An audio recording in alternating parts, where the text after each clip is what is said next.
మహారాష్ట్ర కొత్త సీఎం ఎవరు అనే అంశానికి నేటితో తెరపడనుంది.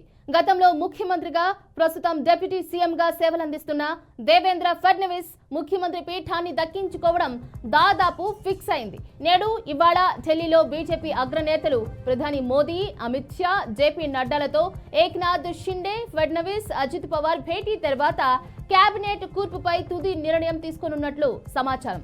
అయితే మహాయుతి కూటమిని శాసనసభ ఎన్నికల్లో విజయ తీరాలకు చేర్చినందుకు మళ్లీ తననే ముఖ్యమంత్రిని చేయాలని పట్టుబట్టిన శివసేన చీఫ్ ఆపద్ధర్మ సీఎం ఏక్నాథ్ షిండే డిమాండ్ చేశారు.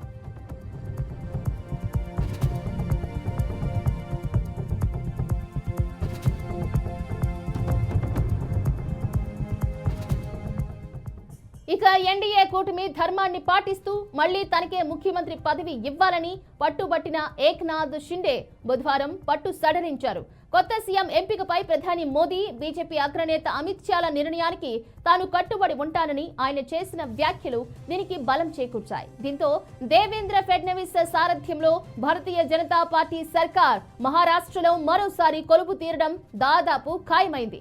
ఏక్నాథ్ షిండే, ఎన్సీసీ చీఫ్ అజిత్ పవార్లు ఉప ముఖ్యమంత్రి పదవులు చేపట్టబోతున్నట్లు సమాచారం.